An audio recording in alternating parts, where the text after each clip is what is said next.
नमस्कार, आप सभी का बहुत बहुत स्वागत, अभिनंदन, आदाब, आभार, इस्तकबाल, खैर मकदम है कलाम अकेडमी के डिजिटल प्लेटफॉर्म पर। एक बेहद महत्वपूर्ण कक्षा, एक बेहद संक्षिप्त और बहुत ही इंपॉर्टेंट टॉपिक हम पढ़ने जा रहे हैं। और इस टॉपिक का, इस कक्षा का नाम है, आज जिस चीज को हम डिस्कस करेंगे वो है इंडिविजुअल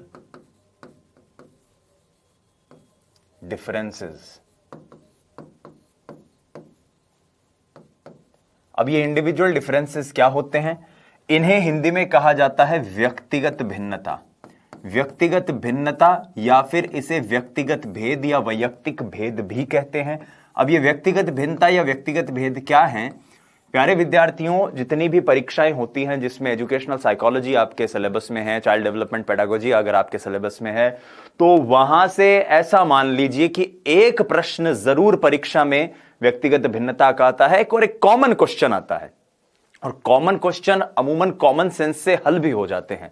लेकिन क्योंकि हमारे पाठ्यक्रम में व्यक्तिगत भिन्नता, व्यक्तिगत भेद इसके बारे में लिखा गया है, तो हम इस टॉपिक को बहुत ही डिटेल में डिस्कस करने की इस वीडियो में कोशिश करेंगे। आइए, इस टॉपिक के बारे में जो जो चीजें हम जानने की कोशिश करेंगे, उसमें सबसे पहले तो हम जानेंगे कि व्यक्तिगत भिन्नता के बारे में महत्वपूर्ण मनोवैज्ञानिकों ने क्या क्या कथन दिए हैं। महत्वपूर्ण कथन, पहली चीज तो हम ये जानेंगे। फिर हम जानने की कोशिश करेंगे कि व्यक्तिगत भिन्नता या व्यक्तिगत भेद जो होते हैं वो किस किस रूप में हो सकते हैं, किस रूप में हो सकते हैं, ये जानने की कोशिश करेंगे। उसके बाद तीसरे नंबर पर हम जानेंगे आज के इसी वीडियो के अंतर्गत कि व्यक्तिगत भिन्नता जो होती है, उस व्यक्तिगत भिन्नता के अंतर्गत क्या महत्वपूर्ण बिंदु समाहित होते हैं।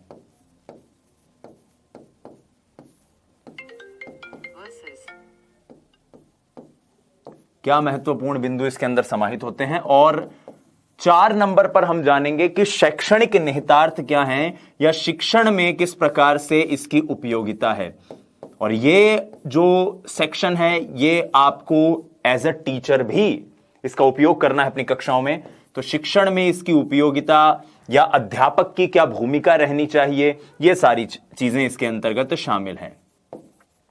अब ये जो बात मैं यहां पर कह रहा हूं, इसको मैं एक दूसरे तरीके से आपसे डिस्कस करने की कोशिश करता हूं। सबसे पहले शिक्षण में उपयोगिता को, एक टीचर अगर अपनी कक्षा में पढ़ा रहा होता है तो वो ये जानता है कि 30-40 विद्यार्थी अगर उसकी कक्षा में पढ़ रहे हैं तो हर विद्यार्थी अपने आप में अलग है।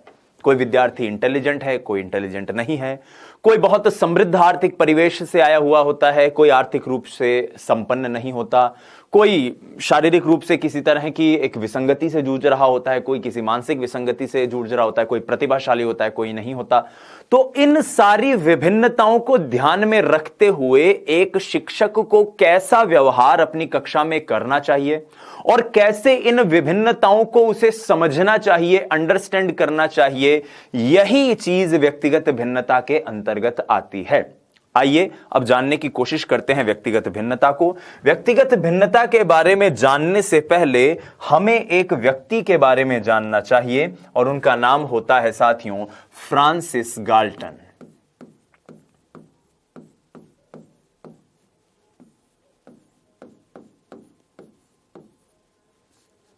फ्रांसिस गाल्टन, फ्रांसिस गाल्टन, जिन्हें हम वंशक्रम और वातावरण को जब हम पढ़ते हैं, समझते हैं, तो जिन्होंने जीव सांख्यिकी का जो सिद्धांत दिया था, मैथमेटिकल सिद्धांत जो दिया था वंशक्रम का, वही फ्रांसिस गाल्टन प्रसिद्ध हैं व्यक्तिगत भिन्नता के परीक्षण के लिए। उन्होंने सबसे पहले व्यक्तिगत भिन्नताओं के परीक्षण किए थे। व्यक्तिगत भिन्नताओं का परीक्षण। प्रश्न अगर ऐसे पूछ लिया जाए कि किस मनोवैज्ञानिक को व्यक्तिगत भिन्नताओं के प्रथम परीक्षण के लिए याद रखा जाए, तो उत्तर होता है साथियों फ्रांसिस गाल्टन। फ्रांसिस गाल्टन के इस स्टेटमेंट को जानने के बाद कि फ्रांसिस गाल्टन ने सबसे पहले व्यक्तिगत भिन्नताओं को समझने के प्रयास किए थे, हमें 2 और मनोवैज्ञानिकों के नाम जानने हैं और उसमें सबसे पहला नाम आता है स्किनर का। स्किनर का यह कथन है जो आपको याद रखना है।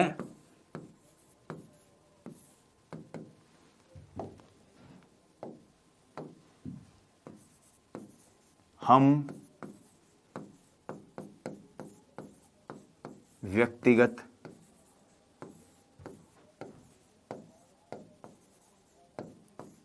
भिन्नताओं को किसी भी व्यक्ति के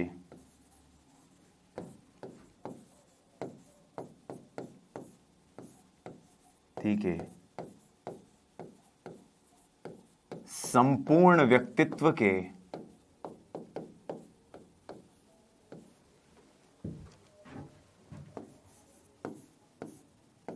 मापे जाने योग्य पहलू को सम्मिलित करते हुए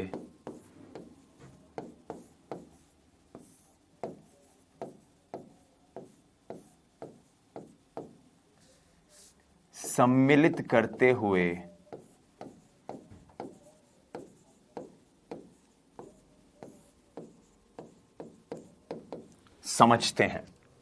सबसे पहला कथन स्किनर का कि किसी भी व्यक्ति की व्यक्तिगत भिन्नता को या फिर वो कितना दूसरों से अलग है ये जानने के लिए जरूरी है उसके व्यक्तित्व के किसी ऐसे पहलू के बारे में जानना जिसे नापा जा सके या मापा जा सके, क्योंकि जब आप मापेंगे तभी तो आप पता लगा सकते हैं कि ये व्यक्ति इससे थोड़ा सा अलग है। अब मान लीजिए एक कक्षा ऐसी है जिसमें सभी बच्चे एक औसत हाइट के हैं और उस कक्षा में एक बच्चा है 6 फुट का, तो आप उस हाइट के आधार पर ही तो कह पाओगे कि ये सब बच्चे जो हैं ये एक समान हाइट के हैं, जबकि ये एक बालक अलग हाइट का है और ये भी एक तरह की व्यक्तिगत भिन्नता है।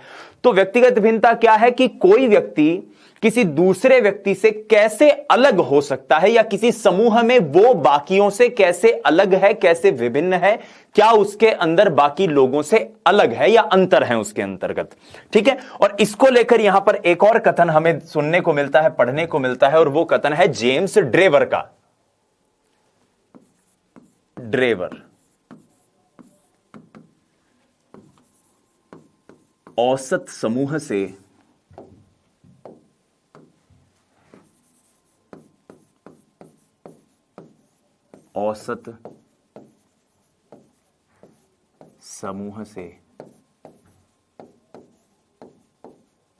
मानसिक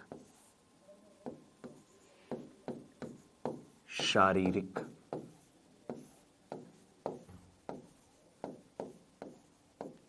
विशेषताओं के संदर्भ में औसत समूह से मानसिक शारीरिक विशेषताओं के संदर्भ में समूह के सदस्य के रूप में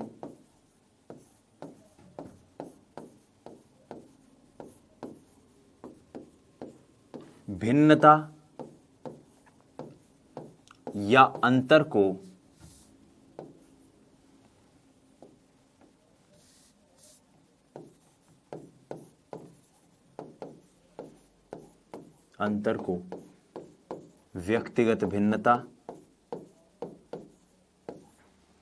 व्यक्तिगत भिन्नता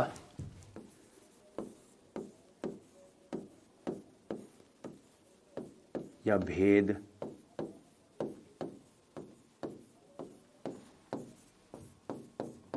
कहते हैं। ठीक है, ड्रेवर का कथन क्या है कि एक औसत समूह से कोई व्यक्ति किन शारीरिक मानसिक विशेषताओं के कारण अलग है या उसमें बाकी लोगों से कैसे कैसे अंतर हैं, यही व्यक्तिगत भिन्नता है। अब आइए पहले खंड को हम यहां समझते हैं। यहां से सबसे इंपॉर्टेंट जो पॉइंट बन जाता है वो हमारा बनता है फ्रांसिस गाल्टन साहब वाला। इस पॉइंट को आपको हमेशा ध्यान रखना है कि गाल्टन ही वो व्यक्ति हैं जिन्होंने वंशक्रम पर अपने परीक्षण करने के दौरान व्यक्तिगत भिन्नताओं के परीक्षण दिए थे, और गाल्टन के द्वारा दिए गए इन्हीं परीक्षणों को आधार बनाकर बाद में कई और परीक्षण देखने को मिलते हैं। अब आइए बात करते हैं विभिन्न प्रकार की व्यक्तिगत भिन्नताओं की, या व्यक्तिगत भेद के स्वरूप क्या क्या हैं, या किस किस प्रकार से व्यक्तिगत भिन्नता दृष्टिगत हो सकती है।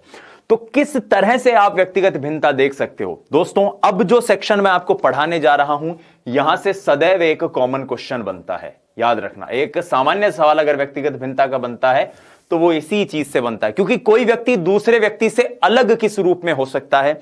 मैं यहां पर आपके सामने 10-12 पॉइंट रखूंगा, आप उससे जानने की कोशिश करेंगे, लेकिन उसके इतर भी अगर कोई ऐसा स्टेटमेंट आ जाए आपके सामने तो आपको उसका उत्तर देने के लिए तैयार रहना है। आइए अब जानने की कोशिश करते हैं।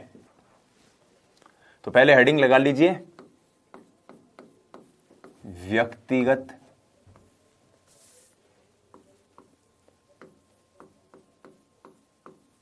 व्यक्तिगत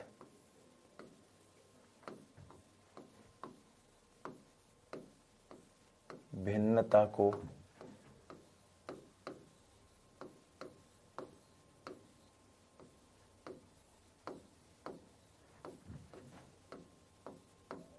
करने वाले कारक। वो कौन से कारक हैं या वो कौन से फैक्टर्स हैं जिसके आधार पर व्यक्ति दूसरे से भिन्न हो सकता है। जब भी आप ऐसी चीजों को याद करें तो सबसे पहले एक शब्द जरूर याद कीजिए और वो है आनुवांशिकता।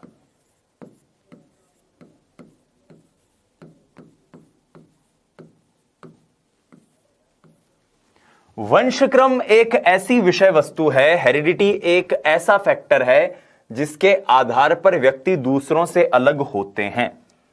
तो वंशक्रम के आधार पर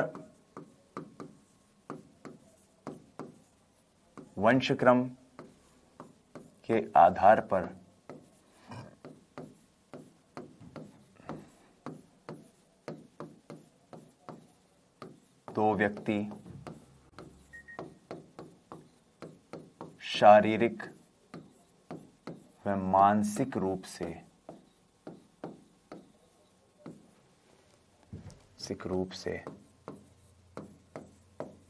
भिन्न हो सकते हैं।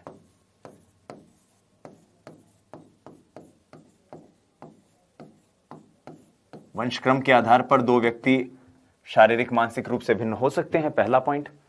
शारीरिक मानसिक रूप से दो व्यक्ति तो अलग अलग भिन्न हो सकते हैं। जैसे मान लीजिए मैं और आप अलग हैं, लेकिन मैं अपने सगे भाई से भी काफी भिन्न हूं, आप भी अपने सगे भाई बहन से भी काफी भिन्न हैं।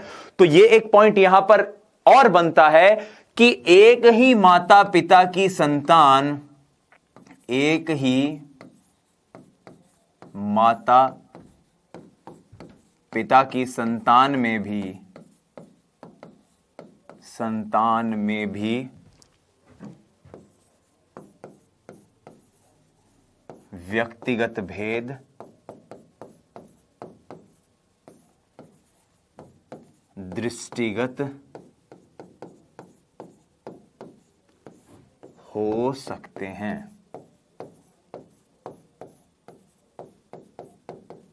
ठीक है। और आनुवांशिकता के आधार पर मनोवैज्ञानिक कहते हैं कि व्यक्तिगत भिन्नता के दो पक्ष होते हैं। पहला, आनुवांशिकता के आधार पर एक है अंतर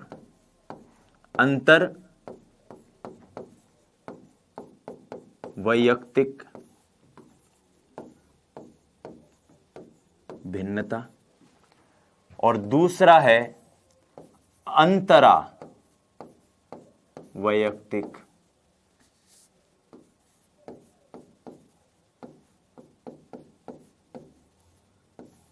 भिन्नता।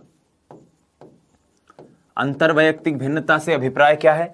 अंतरवैयक्तिक भिन्नता का मतलब सिंपल सा है साथियों, कि मान लीजिए कोई ए व्यक्ति है और कोई बी व्यक्ति है, तो ए व्यक्ति बी व्यक्ति से कितना अलग है। मान लीजिए मुझे चाय पीनी पसंद है, लेकिन आपको कॉफी पीनी पसंद हो सकती है। तो मैं अपने भेद के साथ आपको, एक दूसरे व्यक्ति को चेक करने की कोशिश कर रहा हूं कि मैं किसी दूसरे व्यक्ति से कितना अलग हूं, दूसरा किसी तीसरे से कितना अलग है। तो यह कैसा विभिन्नता है, यह कैसा भेद है? यह है अंतरवैयक्तिक, जहां आप दो व्यक्तियों के बीच में अंतर करने की कोशिश कर रहे हो। जबकि अंतरावैयक्तिक भिन्नता क्या होती है? जिसमें व्यक्ति स्वयं के अंदर ही भेद जानने की कोशिश करे। जैसे मान लीजिए आपको फल खाने पसंद हो सकते हैं, मुझे फल खाने पसंद नहीं है, तो यह अंतरवैयक्तिक भिन्नता है। लेकिन आपको हो सकता है फल में तरबूज खाना पसंद हो, सेब खाना पसंद नहीं हो। आपको हो सकता है नारियल खाना पसंद हो, आपको अमरूद पसंद नहीं हो।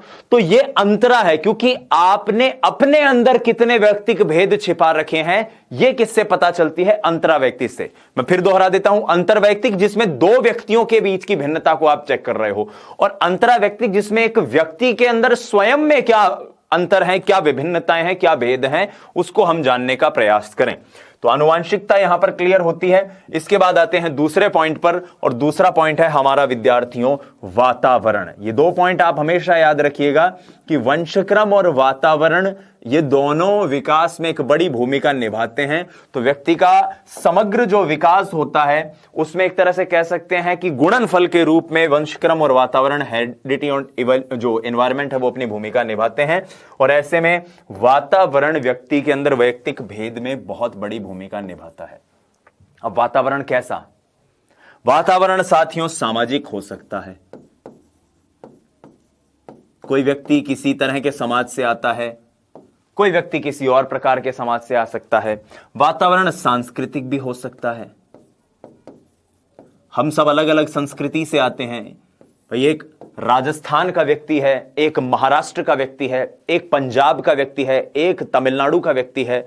अलग अलग संस्कृति से आते हैं और इन अलग अलग संस्कृतियों के कारण उनमें व्यक्तिगत भिन्नताएं होती हैं। अलग अलग समाज से जब हम आते हैं तो हम में अलग अलग भिन्नताएं होती हैं। भौगोलिक परिवेश के कारण या भौतिक वातावरण, जिसको मैं ज्यादा बेहतर ढंग से कहूं, भौतिक वातावरण भी हम में अलग अलग तरह की व्यक्तिगत भिन्नताएं उत्पन्न करता है। तो हमारा जो भौतिक वातावरण है, जैसे मान लीजिए कोई व्यक्ति चीन से है, चाइना से है, तो उसका एक अलग ही चेहरा मोहरा होगा। कोई निग्रो है व्यक्ति तो उसका एक अलग चेहरा मोहरा होगा।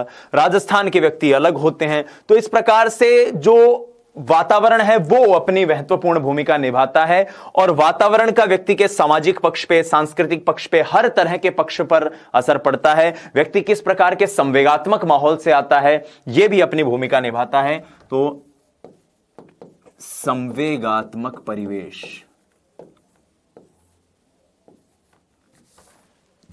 तो आप देख सकते हैं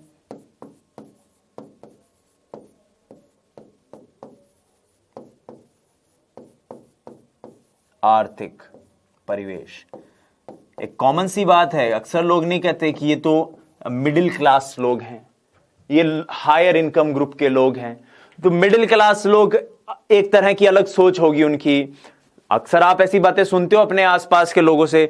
तो हमारी जो आर्थिक स्थिति है वो भी हमारे अंदर एक तरह की व्यक्तिगत भिन्नता उत्पन्न करती है। तो ये सब व्यक्तिगत भिन्नता को क्या करते हैं? प्रभावित करते हैं।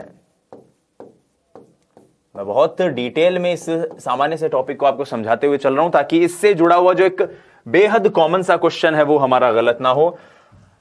अगला व्यक्तिगत भेद हम जानने की कोशिश करते हैं।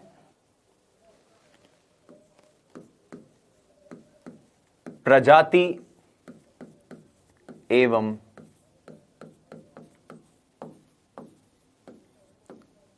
राष्ट्रीयता। हालांकि मैंने भौतिक परिवेश में इसकी बात कही थी, लेकिन ऐसा अक्सर देखा जाता है कि व्यक्ति जिस तरह की प्रजाति से आता है, जैसे मान लीजिए कोई निग्रो है, वही बात मैं फिर कह रहा हूं, कोई व्यक्ति एशियन है, एशियाई है, कोई व्यक्ति यूरोपियन है, तो उस जिस प्रजाति का वो है, जिस तरह की उसकी राष्ट्रीयता है, उसके आधार पर उसमें भिन्नता हो जाती है। तो एक सिंपल सा पॉइंट यहां पर बनता है कि प्रजाति एवं राष्ट्रीय परिदृश्य, किस तरह के देश से आप आते हो, परिवेश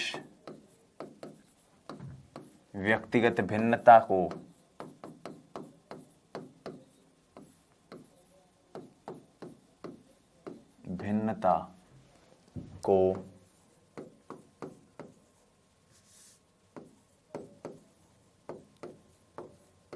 प्रभावित करते हैं। ठीक है, आपको सिर्फ ये पॉइंट्स याद रखने हैं। उसके बाद आइए आगे बढ़ते हैं। अगला पॉइंट है आयु, बुद्धि,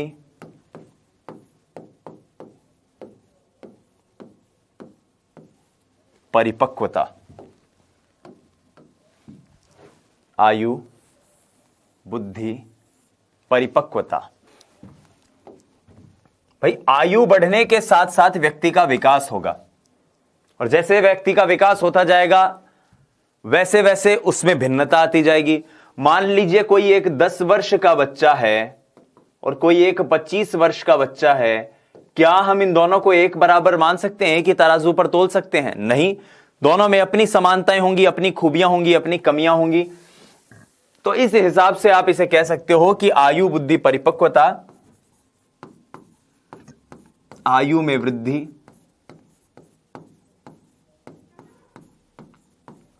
विकास को प्रभावित करती है।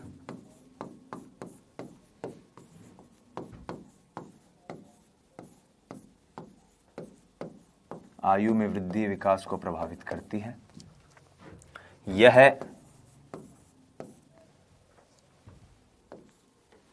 बुद्धि पर प्रभाव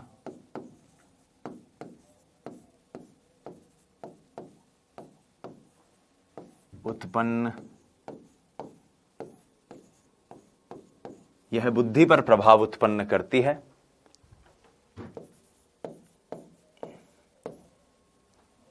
इसी कारण व्यक्तिगत भेद,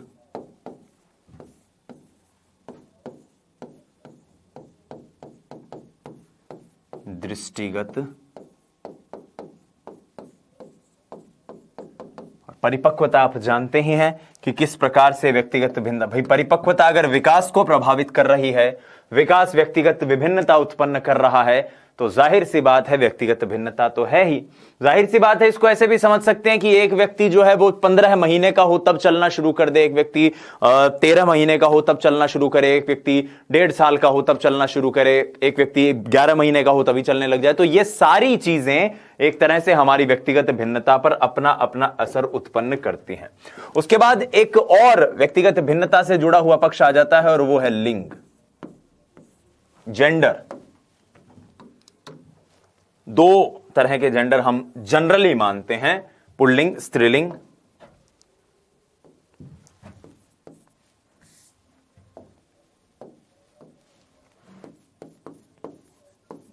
यह एक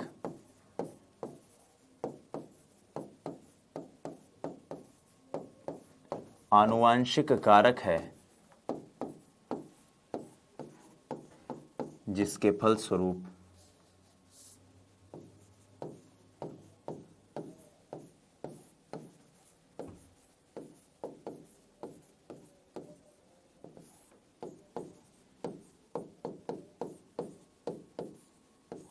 व्यक्तिगत भेद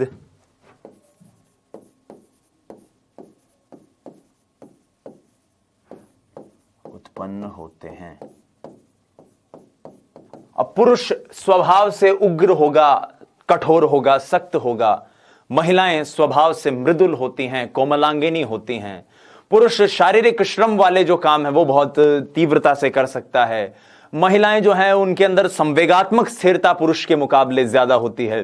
तो ये जितनी भी चीजें हैं, ये सारी चीजें किसके कारण है? लिंग के कारण, जेंडर के कारण। और इसी कारण आप इसको एक व्यक्तिगत भिन्नता को प्रभावित करने वाले महत्वपूर्ण कारक के रूप में जान सकते हैं, समझ सकते हैं, महसूस कर सकते हैं। आइए अगले पॉइंट पर चलते हैं। अगला पॉइंट है हमारा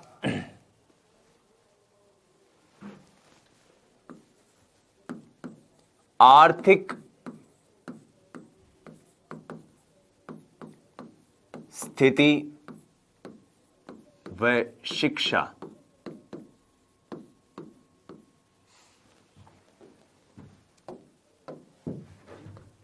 हम सब आर्थिक रूप से अलग अलग परिस्थिति या अलग अलग स्थिति के होते हैं।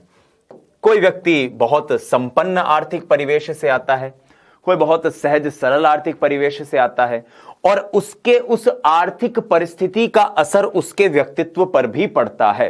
भाई कोई अगर बहुत ज्यादा पैसे वाला व्यक्ति होगा तो जाहिर सी बात है वो पैसों को खर्च करने में या नई सुख सुविधाओं का भोग करने में बहुत सहज होगा, और उसने उन सारी सुविधाओं को भोगा होगा, और इस सुविधाओं को लेने के कारण, उनका यूज करने के कारण उसके अंदर उन चीजों के बारे में जानकारी होगी जो कि हम मान लीजिए अगर सामान्य परिवेश के आते हैं, सामान्य आर्थिक स्थिति के आते हैं तो हमें नहीं पता होगी। अब जैसे हमारे मान लीजिए ग्रामीण परिवेश के कुछ लोग हैं जो अब जिनकी आर्थिक स्थिति ऐसी नहीं है, तो वो हो सकता है हवाई जहाज का उपयोग ना कर पाए, और कुछ जो शहरी परिवार के हैं वो कर लें।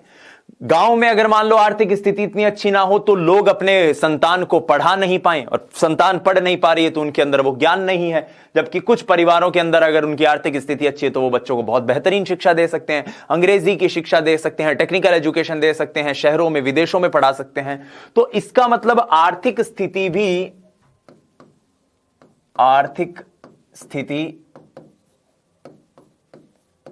व्यक्तिगत भेद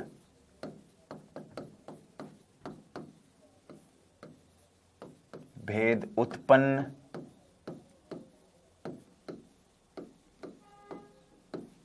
करती है। शिक्षा एक प्रमुख कारक है जिसके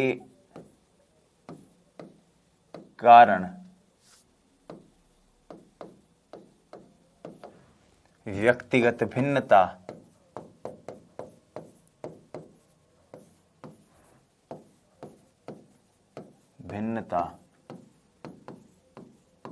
देखी जा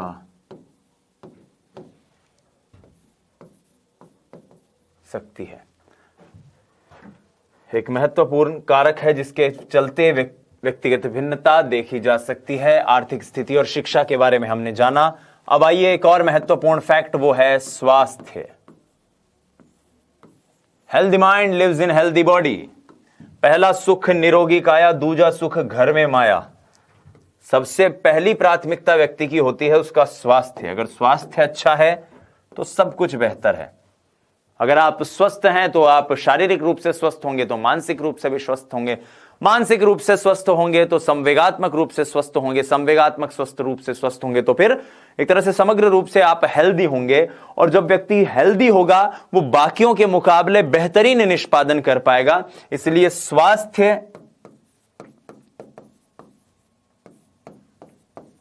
व्यक्तिगत भिन्नता के निर्धारण में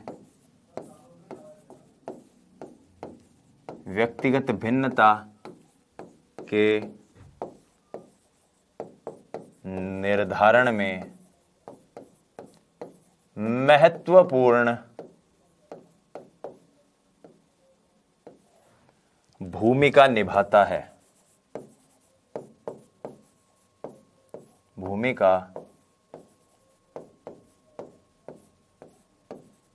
निभाता है। स्वास्थ्य व्यक्तिगत भिन्नता के निर्धारण में एक बड़ी महत्वपूर्ण भूमिका निभाता है।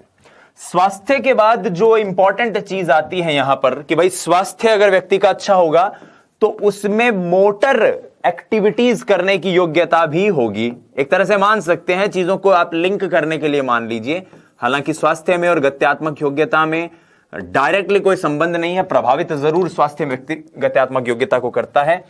सबसे पहले जानने की कोशिश करते हैं गत्यात्मक योग्यता आखिर होती क्या है। तो गत्यात्मक योग्यता का मतलब है मोटर एक्टिविटी।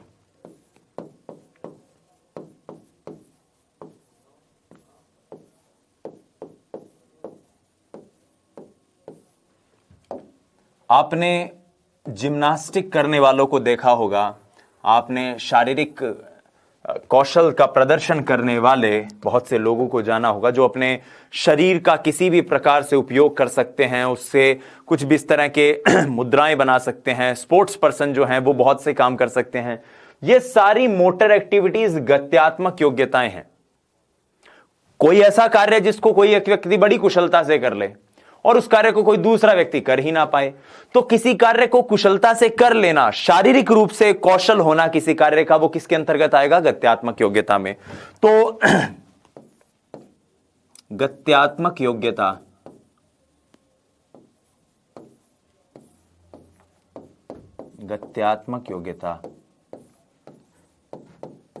शारीरिक निष्पादन को प्रभावित करती है।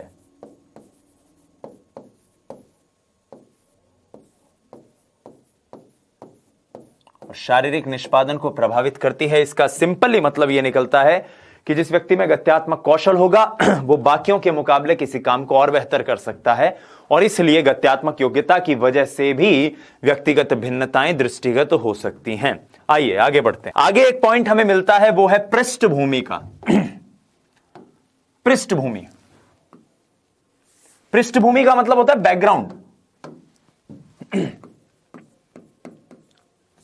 पृष्ठभूमि,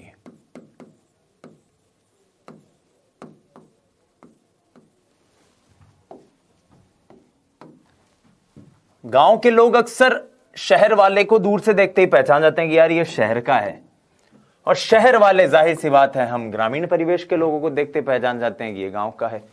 क्यों? क्योंकि जिस प्रकार के बैकग्राउंड से हम आते हैं वो चाहे सामाजिक हो, वो चाहे जातिगत हो, वो चाहे आर्थिक हो, उसके आधार पर हम में बहुत सी चीजें आ जाती हैं सिर्फ और सिर्फ इस बैकग्राउंड के कारण, इस पृष्ठभूमि के कारण।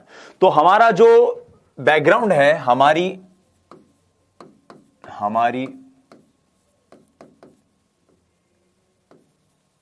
पृष्ठभूमि,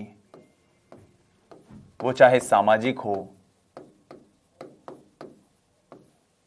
चाहे वो पृष्ठभूमि जातिगत हो, चाहे वो पृष्ठभूमि हमारी भौगोलिक हो, ठीक है, हमारे व्यवहार और निष्पादन को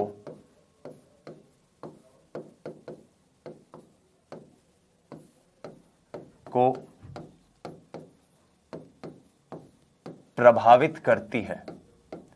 भाई मैं अगर मान लीजिए ग्रामीण परिवेश का हूं तो मेरे अंदर कुछ ऐसी क्वालिटीज होंगी जो किसी शहरी व्यक्ति में नहीं होंगी। कोई व्यक्ति शहर का है तो वो काफी अलग होगा। हम जब कक्षा में पढ़ते हैं, क्लास में पढ़ते हैं, तो हमें ऑटोमेटिकली पता चल जाता है ना कि यार ये जो एक बच्चा है ये शहर का है, एकदम प्रॉपर, कोई दिल्ली का, बंबई का, ऐसे शहर का, एकदम महानगर का बच्चा है। तो इस प्रकार से हम देख सकते हैं, तो इस प्रकार से हम कह सकते हैं कि जन्म स्थान, निवास स्थान,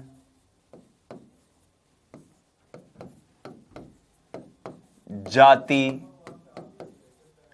क्षेत्र, ये सब किसी भी व्यक्ति की जो व्यक्तिगत भिन्नता है उसको प्रभावित करते हैं। यानी कि इन सब के आधार पर कोई व्यक्ति पृष्ठभूमि के तौर पर दूसरे से अलग हो सकता है।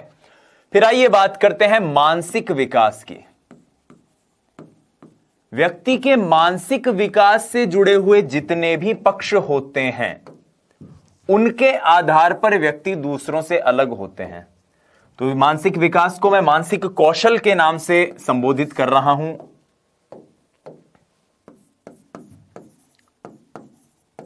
मानसिक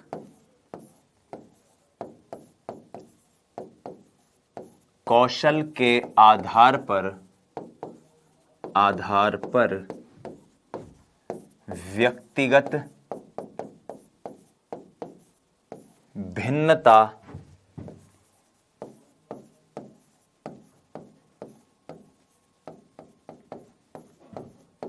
दृष्टिगत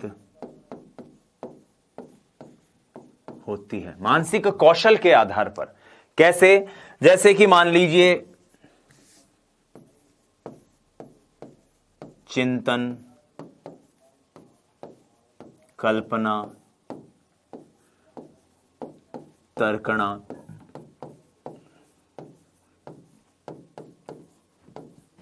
सृजनात्मकता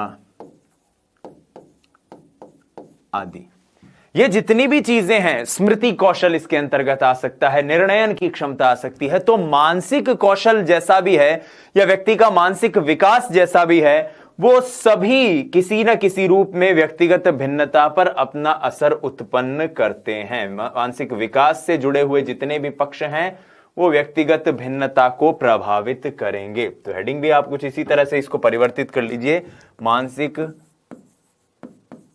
विकास से संबंधित बिंदु, वो सारे बिंदु जो व्यक्ति के मानसिक विकास से जुड़े हुए हैं वो किस प्रकार से व्यक्तिगत भिन्नता को प्रभावित करते हैं। अब आइए संवेगात्मक स्तर की बात कर लेते हैं।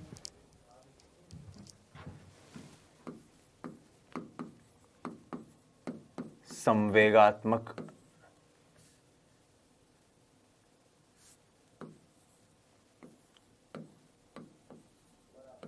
पक्ष।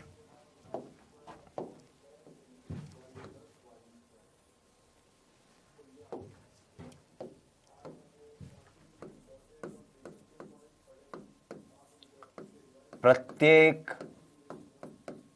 व्यक्ति में संवेगों का समूह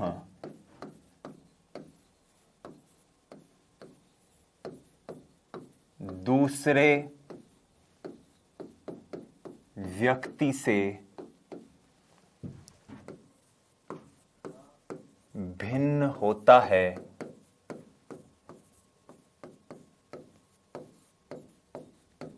जिसके आधार पर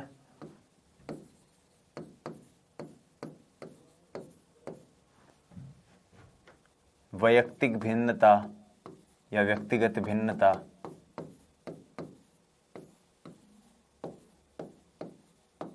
दृष्टिगत होती है।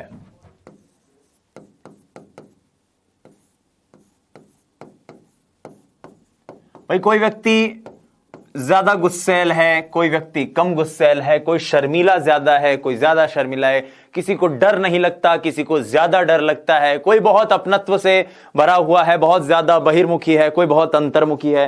तो ये सारे संवेगात्मक पक्ष जो हैं ये भी व्यक्तिगत भिन्नता को प्रभावित करते हैं, क्योंकि इनके आधार पर भी हम व्यक्तिगत भेद देख पाते हैं। उसके बाद आती है कुछ विशेष योग्यताएं।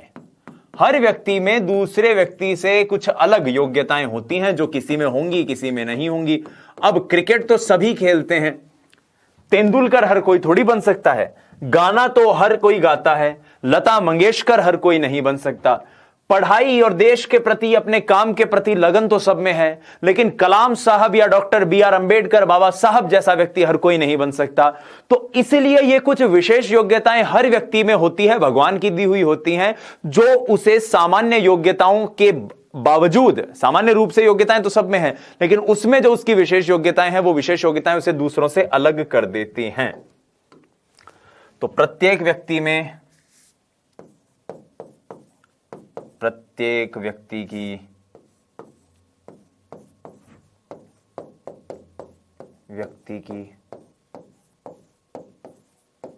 विशिष्ट योग्यताएं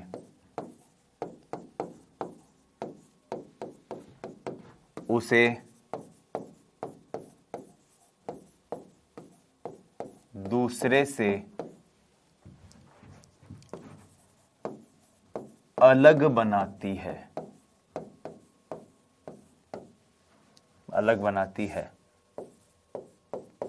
ठीक है। अच्छा, ये व्हाइट पेन से लिखा गया क्या? इसको थोड़ा सा, ये भी व्यक्तिगत रूप से भिन्न हो गया, संवेगात्मक पक्ष वाला पॉइंट है ना। चलो कोई बात नहीं। विशेष योग्यताओं के बाद हम बात करते हैं ग्रहण शक्ति के बारे में।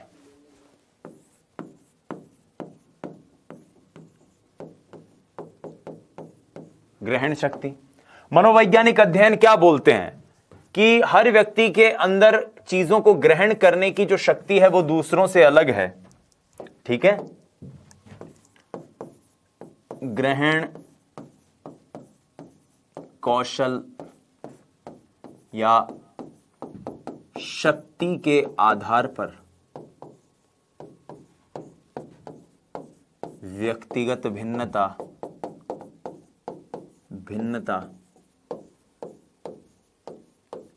दृष्टिगत होती है।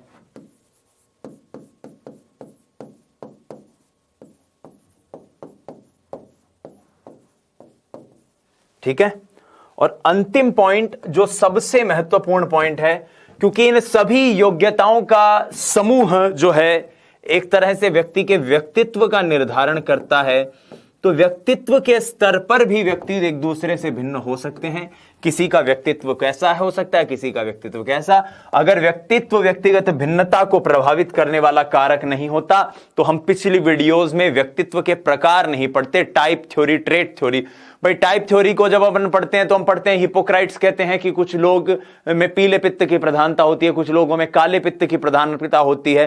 तो जब ये प्रधानता होती है इसका मतलब पहले वाला व्यक्ति दूसरे वाले से अलग है, कुछ अंतर्मुखी है कुछ बहिर्मुखी है, यानी अंतर्मुखी अलग है बहिर्मुखी अलग है, कुछ आपके एक्टोमॉर्फिक है, कुछ एंडोमॉर्फिक है, कुछ मीजोमॉर्फिक है, तो ये भी एक दूसरे से अलग है। तो जो हम अलग अलग कहने की ही बात कह रहे हैं इसका मतलब व्यक्तिगत भिन्नता तो है ही। तो व्यक्तिगत भिन्नता के या व्यक्तित्व के स्तर पर भी व्यक्तिगत भिन्नता होती है। व्यक्तित्व के स्तर पर व्यक्तिगत भिन्नता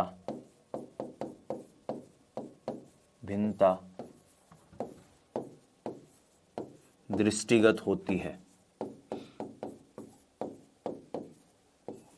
दृष्टिगत होती है। ठीक है, व्यक्तित्व के स्तर पर भी व्यक्तिगत भिन्नता दिखाई दे सकती है। तो ये कुछ पॉइंट हमने व्यक्तित्व से जुड़े हुए, माफ कीजिएगा, व्यक्तिगत भिन्नता से जुड़े हुए देखे। अब आइए कुछ ऐसे महत्वपूर्ण बिंदुओं को जानने की कोशिश करते हैं, कुछ ऐसे महत्वपूर्ण फैक्ट्स को जानने की कोशिश करते हैं जहां से प्रश्न बनने की संभावना बनती है। तो लिखिए यहां पर हेडिंग महत्वपूर्ण बिंदु।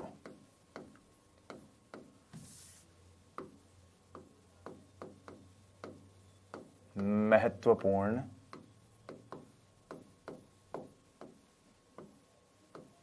बिंदु। पहला इंपॉर्टेंट पॉइंट यहां पर बनता है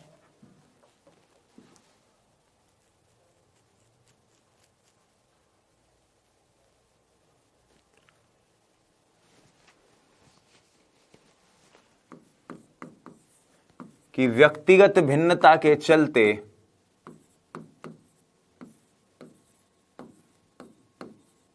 भिन्नता के कारण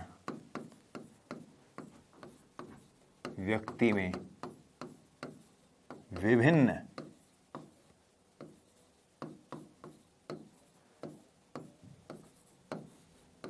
शील गुणों में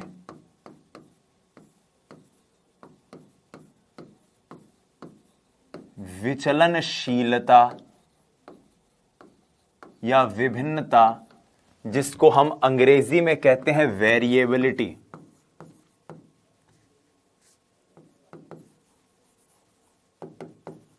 दृष्टिगत होती है।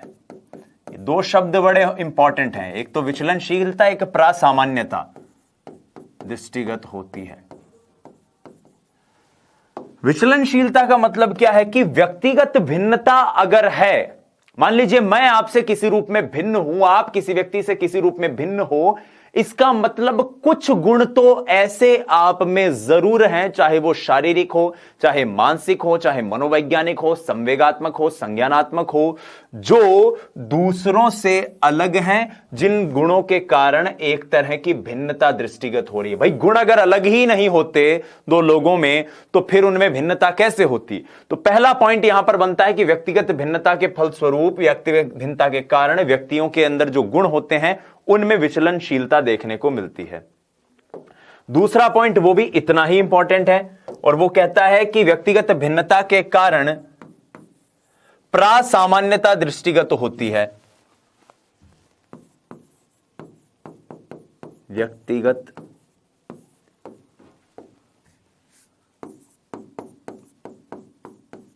गुणों में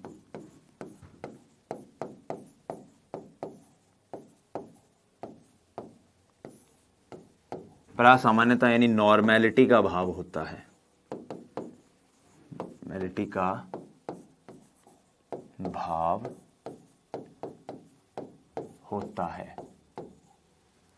जब हम बुद्धि लब्धि को पढ़ते हैं तब इस बात का हम जिक्र भी करते हैं, और बहरहाल मैं बता दूं कि इसका मतलब क्या है। इस नॉर्मैलिटी या प्रासामान्यता का मतलब यह है कि अगर एक वर्ग में, यानी कि 100 लोगों के एक समूह में अगर आप किसी भी गुण की व्यक्तिगत भिन्नता को नापें तो बहुत कम लोग ऐसे होंगे जिनमें वो गुण बहुत कम होगा और बहुत कम लोग ऐसे होंगे जिनमें वो गुण बहुत ज्यादा होगा।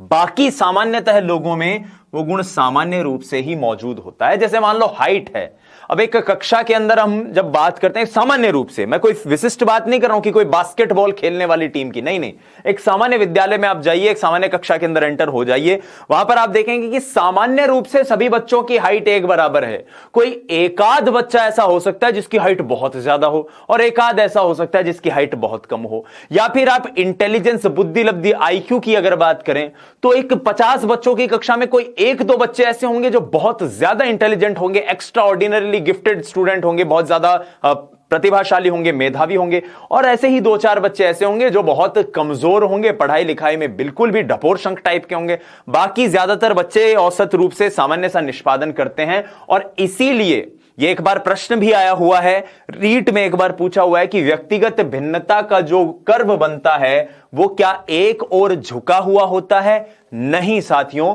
वो एक और झुका हुआ नहीं होता, वो प्रायः एक प्रकार का घंटाकार कर्व होता है जो कि एक तरह से दोनों तरफ से अपने माध्य के बराबर होता है, एक जैसा दिखाई देता है, समान होता है।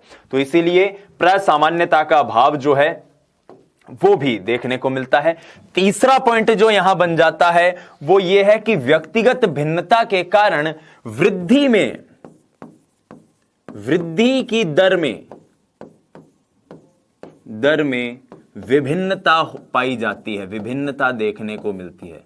भाई व्यक्तिगत रूप से लोग भिन्न होंगे तो उनकी जो ग्रोथ है, चाहे मैं शारीरिक ग्रोथ की ही बात कर लूं, चाहे मैं बाल विकास में जब हमने ग्रोथ को समझा है उसी ग्रोथ की मैं बात करूं, तो भी वृद्धि की दर में विभिन्नता तो देखने को मिलती ही है। और वो क्यों मिलती है? वो सिर्फ इसलिए मिलती है क्योंकि दो लोग व्यक्तिगत रूप से कभी भी एक जैसे नहीं हो सकते, उनमें विभिन्नता आएगी तो उनकी ग्रोथ में भी भिन्नता होगी, उनके विकास में भी भिन्नता होगी। तभी तो हम विकास के सिद्धांत में यह पढ़ते हैं कि विकास में व्यक्तिगत भिन्नता पाई जाती है। डेवलपमेंट परपोजेज इंडिविजुअल डिफरेंसेस, ठीक है, तो विभिन्नता देखने को मिलती है, देखने को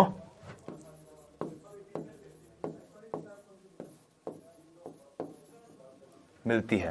वृद्धि में जब विभिन्नता देखने को मिलती है तो मैं यह भी कह सकता हूं कि व्यक्ति अगर किसी रूप से भिन्न है, कोई व्यक्ति शारीरिक रूप से कमजोर है, कोई नहीं है, कोई मानसिक रूप से कौशल से युक्त है, कोई नहीं है, कोई बहुत इंटेलिजेंट है, कोई नहीं है, तो जाहिर सी बात है इस व्यक्तिगत भिन्नता का असर उस व्यक्ति के अधिगम पर भी पड़ेगा।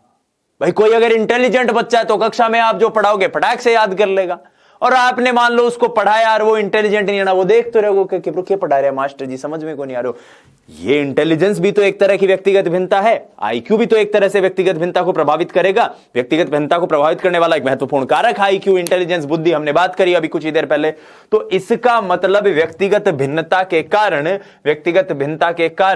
अधिगम की दर में भी भिन्नता होती है, अधिगम की दर में भिन्नता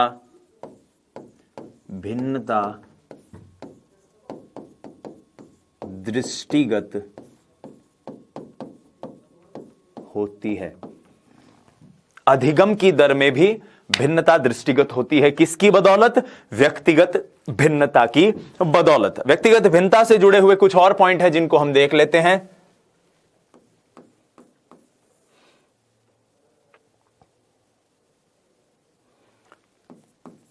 व्यक्तिगत भिन्नता में इंपॉर्टेंट पॉइंट है, यह परीक्षा में भले ही पूछा ना जाए लेकिन एज अ टीचर आपको इस पॉइंट का जरूर याद रखना है। व्यक्तिगत भिन्नता में एक शील गुण का अंतर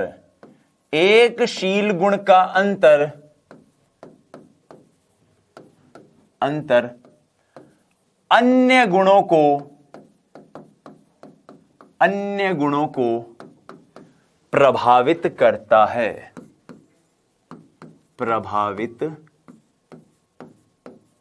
करता है। मान लीजिए कक्षा में एक बच्चा है जिसकी हाइट बहुत कम है, क्या आप कह सकते हैं कि उस बच्चे की हाइट कम है, इस बात का कभी भी उसके ऊपर मनोवैज्ञानिक असर नहीं पड़ेगा? वो 1% भी हीन भावना से अपनी कक्षा में ग्रसित नहीं होगा? नहीं ना, ठीक है, समय आने के साथ साथ वो इस बात को समझ जाए, लेकिन शुरुआत में तो उसको जब साथी दोस्त बच्चे चिढ़ाएंगे तो वो परेशान होगा ही। तो इस आधार पर आप समझ सकते हो कि अगर एक शील गुण कैसा भी हो, चाहे वो पॉजिटिव हो चाहे नेगेटिव हो, चाहे वो ट्रेट उसके अंदर सकारात्मक परिवर्तन लेकर आया हो उस व्यक्तिगत भिन्नता के कारण या नकारात्मक परिवर्तन लेकर आया हो, लेकिन वो सकारात्मक नकारात्मक परिवर्तन चाहे दोनों में से कैसे भी हो, उसके व्यक्तित्व के अन्य गुणों को जरूर प्रभावित करेंगे। इस पॉइंट को आप जरूर याद रखना, उसके व्यक्तित्व के अन्य गुणों को भी ये प्रभावित करेंगे। बहुत बढ़िया, अगले पॉइंट पर आते हैं और अगला पॉइंट ये है वही बात जो इंपॉर्टेंट है, आनुवांशिकता और वातावरण। तो इसकी बात हमने शुरुआत में भी कर ली थी कि आनुवांशिकता सारे गुणों का की जो खान है, खदान है ना दोस्तों, वो यही है, आनुवांशिकता और या वंशक्रम और वातावरण। जितने भी गुण आपने पढ़े हैं, हम अब तक पिछले 15 हमने पॉइंट से भी इससे पहले देखे हैं, वो 15 के 15 पॉइंट अगर आप क्लब करना चाहो तो सिर्फ और सिर्फ इन दो शब्दों के अंदर हो सकते हैं, एक है वंशक्रम और दूसरा है वातावरण। तो इस पॉइंट को आप याद रखिएगा, वंशक्रम और वातावरण व्यक्तिगत भिन्नता को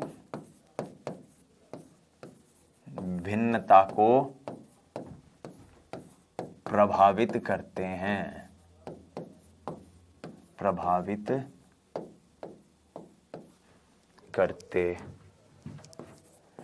बस इतना सा पॉइंट है।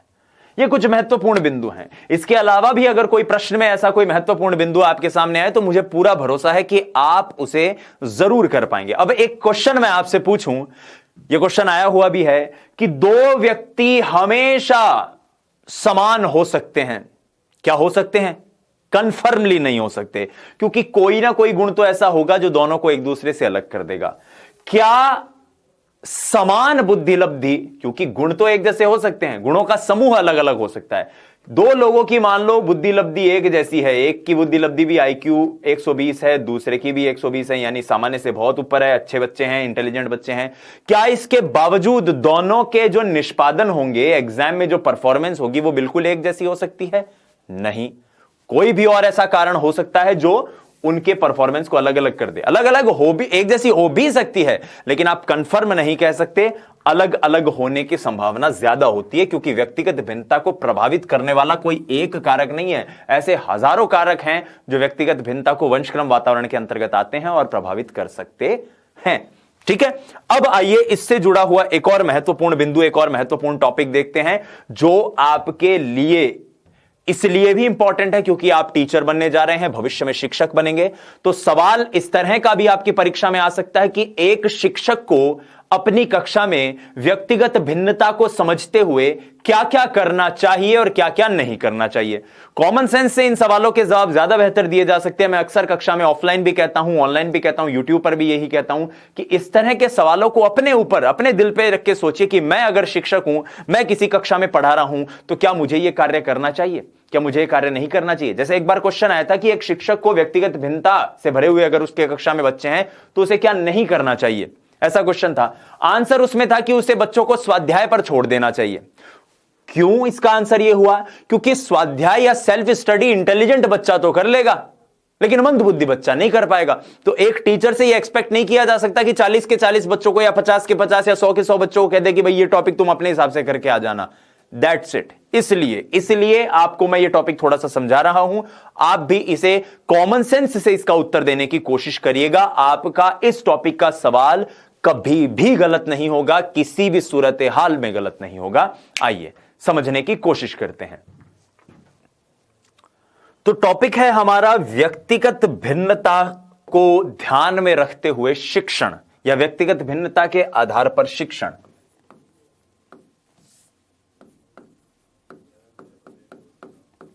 व्यक्तिगत भिन्नता के आधार पर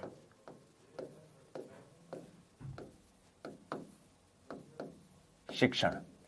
प्रिय विद्यार्थियों, एक पॉइंट ऐसा है जो हमेशा से एक बड़े डिबेट का विषय बना हुआ रहता है कि क्या एक कक्षा में एक जेन्युइन संख्या हो विद्यार्थियों की।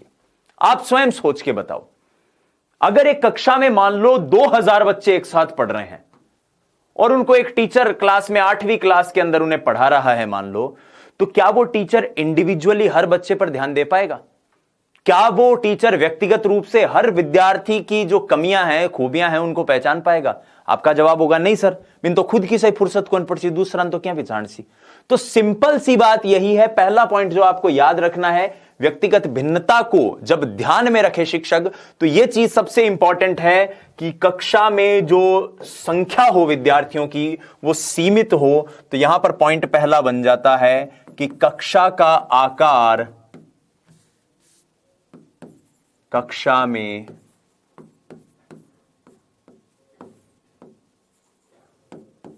विद्यार्थियों की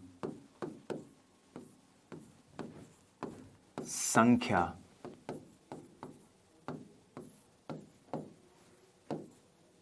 सीमित होनी चाहिए। सबसे इंपॉर्टेंट बात, जब तक विद्यार्थी इतने नहीं होंगे कि वो टीचर उस कक्षा में बैठा हुआ इंडिविजुअली हर विद्यार्थी को ध्यान में दे सके, तब तक वो टीचर जो है वो व्यक्तिगत भिन्नता के आधार पर अध्यापन नहीं करवा सकता। पहली चीज तो मान लो ये चीज भी हो गई।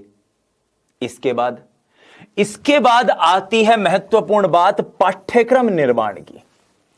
आपने अक्सर ऐसा देखा होगा और अपने विद्यालय जीवन में भी इस चीज का अनुभव किया होगा, या जो आप जैसे आप कलाम के जो टॉपिक्स को पढ़ते हैं, टेस्ट सीरीज को देखते हैं, तो आपको लगता है कि यार शुरू में 2-4 क्वेश्चन तो इतना सरल हो कि मन में कर लिया, और फिर धीरे धीरे ज्यां ज्यां आगे पढ़ता जाओ, नवी क्वेश्चन जगह कल्ला होता जाए। इसका मतलब प्रश्न शुरुआत में तो सरल होते हैं और बाद में धीरे धीरे उनका एक्सपर्टीज लेवल जो है वो बढ़ता जाता है। आपने आरबीएससी की पुस्तकें देखी होगी, एनसीईआरटी के अंदर जो पीछे लास्ट में क्वेश्चन देखे होंगे, वो भी कुछ इसी तरह से डिजाइन किए हुए होते हैं। वो इस तरह से डिजाइन क्यों किए हुए होते हैं? वो इस तरह से इसलिए डिजाइन किए हुए होते हैं, उस पाठ्यक्रम को इस तरह से इसलिए निर्धारित किया हुआ होता है कि पाठ्यक्रम का निर्धारण करने वाली समिति यह जानती है कि इस पाठ्यक्रम को पढ़ने वाले विद्यार्थी केवल सारे इंटेलिजेंट ही नहीं होंगे, कुछ सामान्य विद्यार्थी भी हो सकते हैं, कुछ सामान्य से कम बुद्धि लब्धि के भी हो सकते हैं। ऐसे में हर विद्यार्थी को उसे पढ़ते हुए प्रेरित अनुभव करना जरूरी है। ऐसा ना हो कि वो पहले क्वेश्चन को देखते उसे लगे कि ये मैं क्या पढ़ रहा हूं, ये मुझे तो कुछ आता ही नहीं है। तो धीरे धीरे उसे सरल तरह के क्वेश्चन दो, तो जो इंटेलिजेंट होगा तो वो तो सारे अच्छे कर लेगा, और जो इंटेलिजेंट नहीं होगा वो हो सकता है कि शुरुआत के 8-10 क्वेश्चन अच्छे करे और उसके बाद उसे डिफिकल्टी आनी शुरू हो जाए, तो उसे समझ में आ जाए कि मैं अभी इतना अच्छा हूं और अभी इतना % मेरे अंदर कुछ कमी है। यानी मान लो ऐसे हो सकता है कि 60% तो मैं बेहतर हूं और अभी 40% मुझे अपने निष्पादन में और सुधार की जरूरत है। तो यहां पर इंपॉर्टेंट यह पॉइंट बनता है कि पाठ्यक्रम का निर्धारण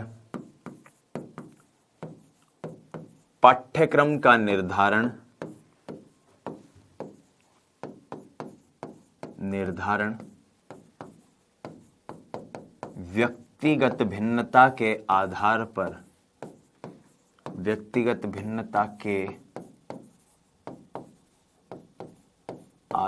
पर होना चाहिए। व्यक्तिगत भिन्नता के आधार पर पाठ्यक्रम का निर्धारण होना चाहिए। आगे बढ़ते हैं। छात्रों की आवश्यकताओं को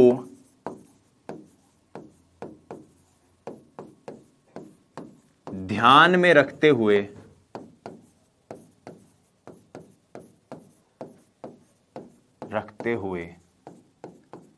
शिक्षण विधि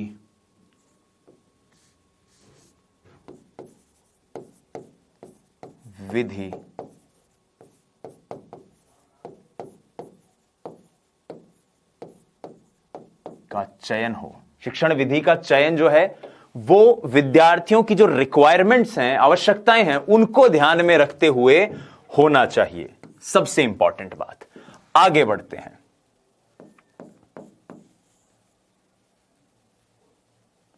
शिक्षा बालक व बालिकाओं की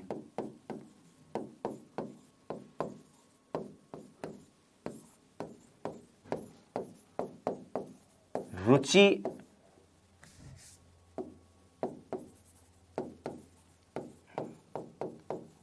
अभिरुचि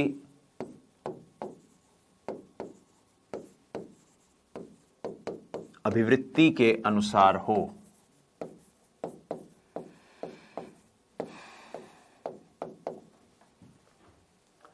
जो बच्चों का इंटरेस्ट है, आपने देखा होगा कि जब आप कक्षा में पढ़ते थे तो कुछ विद्यार्थी ऐसे थे जो गणित में एकदम डफोड़ थे, लेकिन जब उनको गेम्स के पीरियड में फुटबॉल खिलाया जाता, खो खो खिलाया जाता, तो बहुत ही अच्छे स्पोर्ट्स पर्सन के रूप में वो क्लास के अंदर परफॉर्म करते थे। तो इसका मतलब हर विद्यार्थी के अंदर अपनी व्यक्तिगत भिन्नताएं हैं, और ऐसे में पाठ्यक्रम का निर्धारण, शिक्षण का निर्धारण, टीचिंग उन्हीं रुचियों, उन्हीं अभिवृत्तियों और उन्हीं अभिरुचियों को ध्यान में रखते हुए होने चाहिए। यानी कि बच्चे का इंटरेस्ट, बच्चे का एप्टीट्यूड, बच्चे का एटीट्यूड कैसा है, कैसी चीजें उसे पसंद है, कहां वो श्रेष्ठ निष्पादन कर सकता है, वही ध्यान में रखते हुए आपको उसे पढ़ाना चाहिए। एक लाठी से सारी भैंसों को नहीं हाँका जा सकता, या सारी भेड़ बकरियों को नहीं हाँक सकते। एक लाठी से किसी को पुचकार के आगे बढ़ाना होता है, किसी को थोड़ा सा डांट के, किसी को डर दिखाकर। तो इन सारी चीजों को मद्देनजर रखते हुए किसी भी व्यक्ति के शिक्षण को तैयार करना चाहिए, या किसी कक्ष में शिक्षण को ध्यान में रखते हुए कार्य करना चाहिए। फिर एक महत्वपूर्ण बात जिस पर अक्सर हमारी जो शिक्षण पद्धति है जो ध्यान देना भूल जाती है, कि शिक्षा जो है उसके अंतर्गत व्यावसायिक शिक्षा को भी शामिल किया जाना चाहिए। अब हर विद्यार्थी तो कलेक्टर नहीं बन सकता, हर विद्यार्थी तो फर्स्ट ग्रेड नहीं कर सकता, हर विद्यार्थी तो रीट क्लियर नहीं कर सकता, हर विद्यार्थी आरएएस नहीं बन सकता, हर विद्यार्थी पटवारी नहीं बन सकता। तो ऐसे विद्यार्थी जो कॉम्पिटिटिव एग्जाम नहीं दे सकते, उन विद्यार्थियों के लिए आप क्या प्रावधान करो? उन विद्यार्थियों के लिए भी तो कुछ प्रावधान होने चाहिए। तो ऐसे में सबसे इंपॉर्टेंट है, महात्मा गांधी ने भी इसकी बात करी है, वोकेशनल एजुकेशन को प्राथमिकता देने की बात करी है, व्यावसायिक शिक्षा को भी आधार बनाया जाना चाहिए। तो व्यक्तिगत भिन्नता के आधार पर, व्यक्तिगत भिन्नता के आधार पर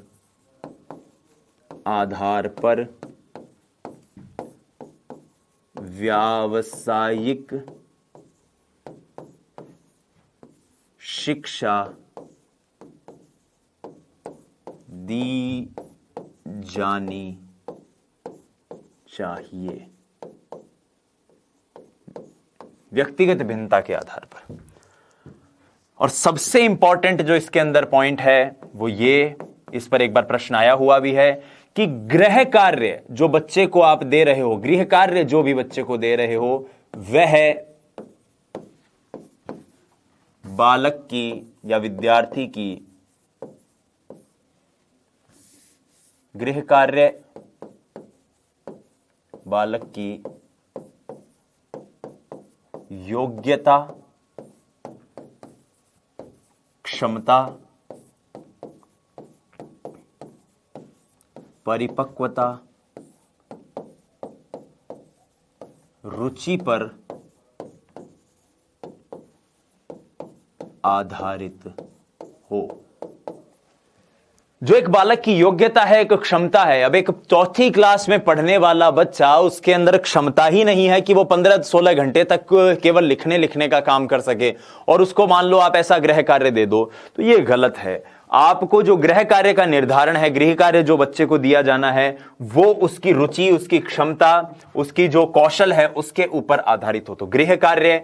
फिर एक और इंपॉर्टेंट पॉइंट जो हमें मिला था वो था व्यावसायिक शिक्षा का। फिर रुचि, अभिवृत्ति और अभिरुचि के अनुसार बालक को शिक्षा दी जानी चाहिए, उसकी बात कही थी हमने। उसकी आवश्यकताओं को ध्यान में रखते हुए शिक्षण विधि के चयन करने की बात कही थी हमने। पाठ्यक्रम के निर्धारण में व्यक्तिगत भिन्नता की बात की थी, और कक्षा में हमने विद्यार्थियों की संख्या के सीमित रखने की बात कही थी। इंडिविजुअली कक्षा में एक टीचर को कैसे बिहेव करना चाहिए, तो अगर कोई क्वेश्चन ऐसे आए कि अगर एक शिक्षक को व्यक्तिगत भिन्नता का सम्मान करते हुए क्या करना चाहिए, कक्षा में अगर बच्चा अच्छा निष्पादन नहीं कर रहा हो तो उसे डांटना चाहिए, उसे दंड देना चाहिए?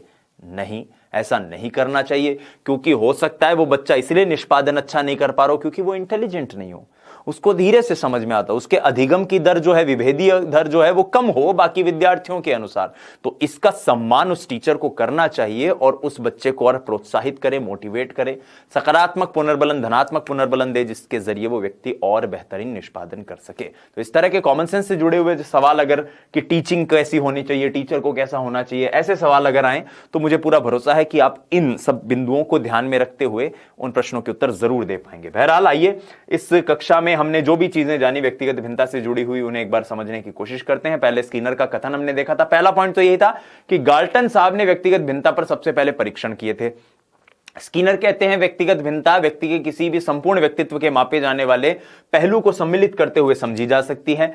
ड्रेवर कहते हैं कि औसत समूह से मानसिक शारीरिक विशेषताओं के संदर्भ में समूह के सदस्यों के रूप में भिन्नता या अंतर को व्यक्तिगत भिन्नता या व्यक्तिगत भेद कहते हैं। ये आनुवांशिकता के आधार पर हो सकती है, वातावरण के आधार पर, प्रजाति राष्ट्रीयता के आधार पर, आयु बुद्धि परिपक्वता के आधार पर, लिंग के आधार पर, आर्थिक शिक्षा के स्थिति के आधार पर, शिक्षा के आधार पर, स्वास्थ्य के आधार पर, गत्यात्मक योग्यता के आधार पर, फिर पृष्ठभूमि के आधार पर, मानसिक विकास के आधार पर, संवेगात्मक पक्ष के आधार पर, विशेष योग्यता के आधार पर, ग्रहण शक्ति के आधार पर और व्यक्तित्व के आधार पर। फिर कुछ महत्वपूर्ण बिंदु देखे थे जिसमें हमने जाना कि विचलनशीलता भी इसके अंतर्गत आती है, प्रासामान्यता भी होती है, यानी कुछ एक कक्षा में सामान्य ही स्तर पर व्यक्ति होंगे, बहुत अच्छे स्तर पर भी बहुत कम लोग होंगे और बहुत बुरे स्तर पर भी बहुत कम लोग होंगे, और इसके कारण वृद्धि की दर में हमें भिन्नता देखने को मिल सकती है, अधिगम की दर में भिन्नता देखने को मिल सकती है, और एक व्यक्तिगत भिन्नता का असर उस व्यक्ति के अन्य गुणों पर भी पड़ता है। आनुवांशिकता और वातावरण ही वो दो प्रमुख पहलू हैं जो व्यक्तिगत भिन्नता को प्रभावित करते हैं। उसके बाद हमने व्यक्तिगत भिन्नता के आधार पर शिक्षण को देखा था कि संख्या सीमित हो छात्रों की, पाठ्यक्रम का निर्धारण उसी आधार पर हो, आवश्यकताओं को ध्यान में रखते हुए शिक्षण विधि का चयन हो, बालक बालिकाओं की रुचि अभिरुचि अभिवृत्ति के अनुसार शिक्षा हो, व्यक्तिगत भिन्नता के आधार पर व्यावसायिक शिक्षा को दिया जाना चाहिए, और गृह कार्य बालक की योग्यता, क्षमता और परिपक्वता और रुचि के आधार पर हो। बहुत बहुत धन्यवाद। जय हिंद, वंदे मातरम। स्वस्थ रहिए, मस्त रहिए, अपनी तैयारी में व्यस्त रहिए। नमस्कार।